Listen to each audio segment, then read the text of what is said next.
We all know that America has had a crisis of milestones this past year. We have reached one horrific milestone after another with the total COVID-19 deaths and people infected.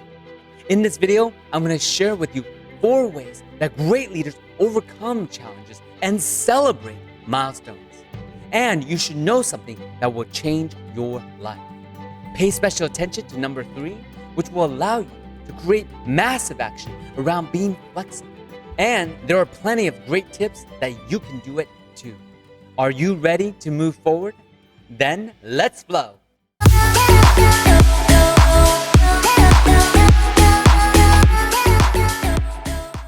And before we dive in, please hit that like button, click that subscribe, and ring that bell. We really do appreciate all the support.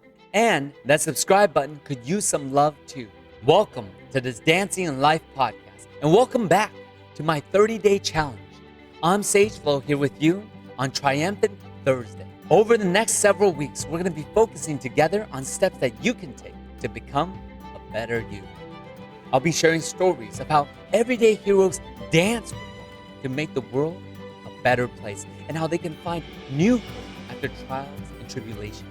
Look, everyone begins the new year with the best of intentions, but some people find it challenging to keep their resolution. Today, we're going to look together at how you can plan and take care of yourself and reach your milestones. The big idea here is that you can plan milestones that have big or small outcomes. You can have the grand vision and smaller visions that allow you to celebrate your progress. In a previous podcast, you may have heard about my 8-year outcome of serving 1 billion breakthroughs, in which I openly share my purpose to inspire. I talk about putting myself out there and publicly and boldly declaring my outcome to the world. And now I'm going to share with you what's such a big outcome. And you got to chunk it down. So it is my outcome to inspire at least 100,000 subscribers on YouTube by August 18, 2021. And 1 million subscribers by August 18, 2022. You see, the problem was that I started with a brand new account and I didn't know where to start. And the problem that I had within was that at times there would be moments of uncertainty, because going from 0 to 1 million seemed like such a long journey. I believe that when people publicly declare the outcome and have the courage to rise and face it, that they can get results and to enjoy the process.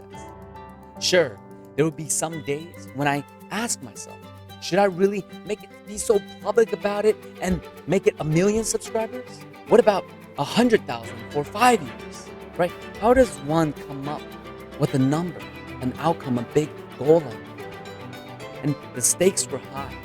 You see, most days I would feel completely just in flow and just reminding myself to serve, and one person at a time, one step at a time. And I decided to research and see how other people are doing, to study, be a student, to learn how people are out there creating and serving the world. And that's when I came across learning from some of the best teachers in YouTube, Daryl Eves. I decided to research and see who are some of the best creators out there who are creating and serving so many people. And realizing that there are patterns and models of success. Realizing that you can learn from those who came before you and learn how to make it your own, to create from abundance of confidence that you are enough. And recognize that success leaves clues. So that's why growing up, I've always loved reading biographies.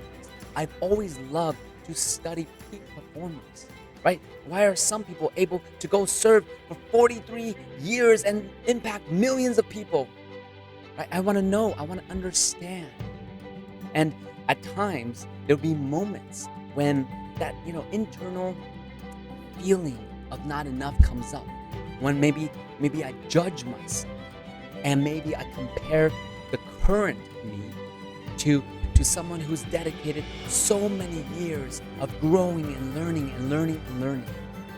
Now, there was a moment of decision when I decided to just publicly declare it out loud as I am sharing with you that my outcome is to serve and inspire at least 1 million subscribers.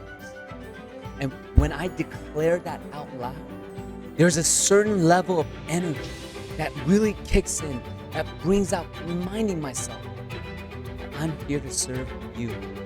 So when these things come up, again, everyone's human. And the decision is to make that public declaration that I am here to serve 1 million subscribers. Writing it down, visualizing success. The decision is to not be afraid and to go for your dreams with passion, to go with your heart open and recognize and realize that failure is not really failure. Failure is an opportunity for you to learn and adjust. You adjust, you analyze, you go out there, you put yourself out there, and then you adjust.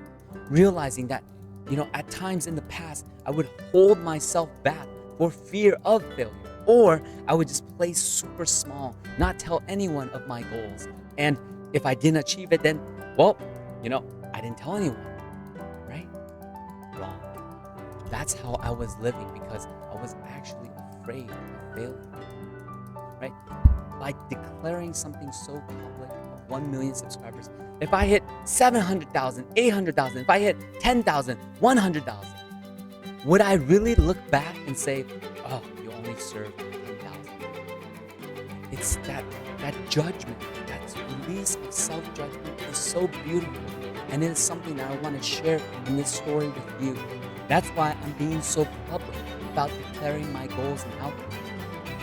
I fully recognize that it is a big number.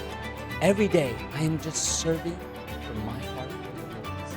And I'm doing my best to grow, to learn, to break free of whatever might be holding me back.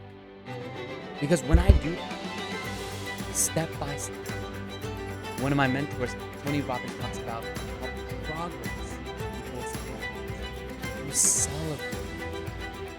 You'll have that much more energy and more joy in enjoying the journey. Because again, how do you come up with some big arbitrary number? One could easily say 1 million in 3 years, 1 million in 5 years, right? What's that number mean?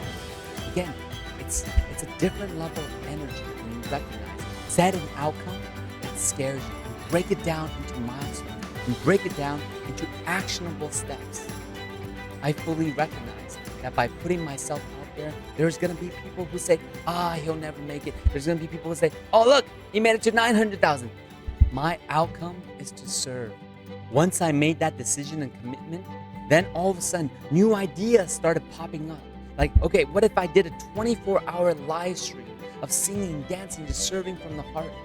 And with that, we reached over 900 subscribers in one day. What if I did a 24-hour live stream to just serve people from anywhere?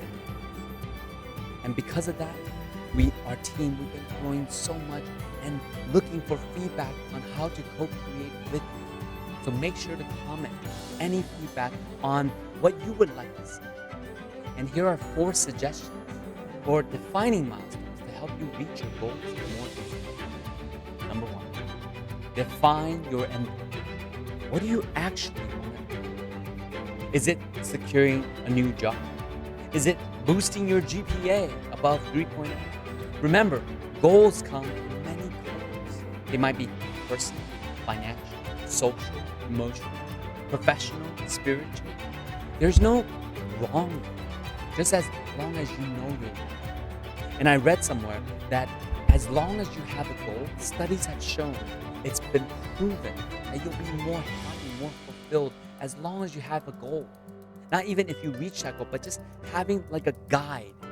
Having a guide or direction. Step 2 is to start where you are.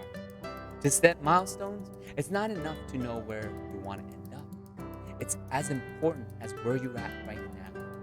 Looking at yourself objectively, it can be tough at times, but think about it. Ask others for a gut check. If you're not sure how your basketball skills stack up to people who eventually go pro, ask a coach, ask a teammate for their opinion.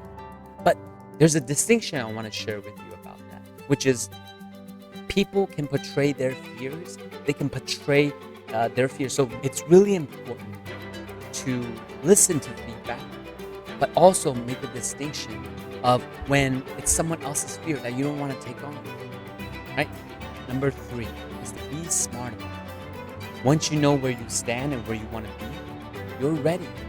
You're ready to plot some waypoints for yourself and define milestones, just as you do your big picture goals with the SMART system.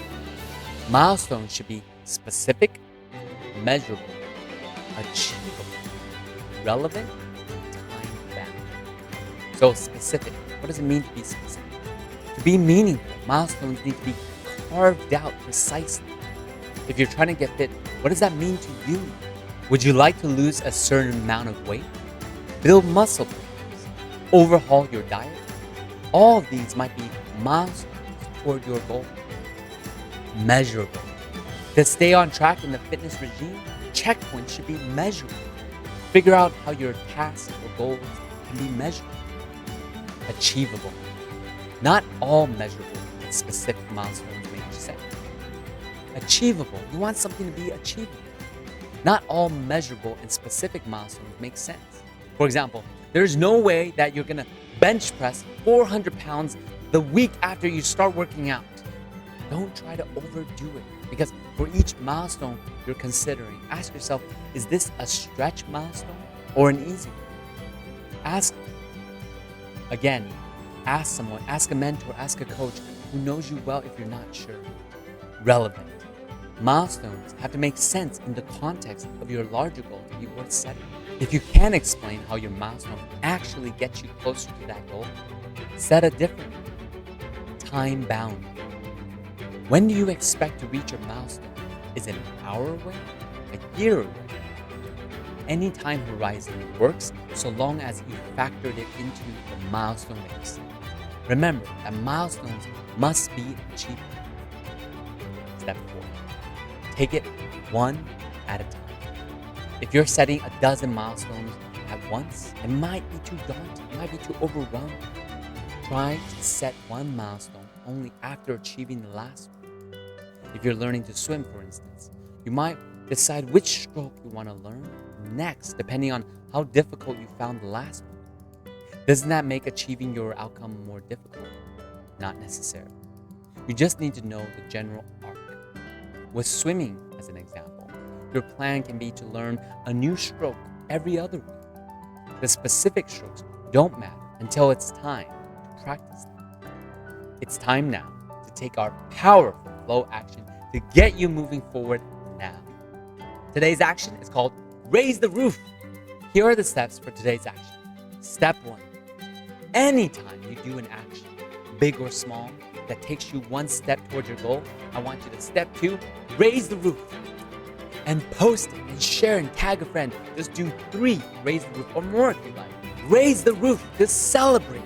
Okay, because when you bring that energy in raising the roof every time you take a step, for example, if you want to be a public speaker, the first time you do a live stream, celebrate it, raise the roof.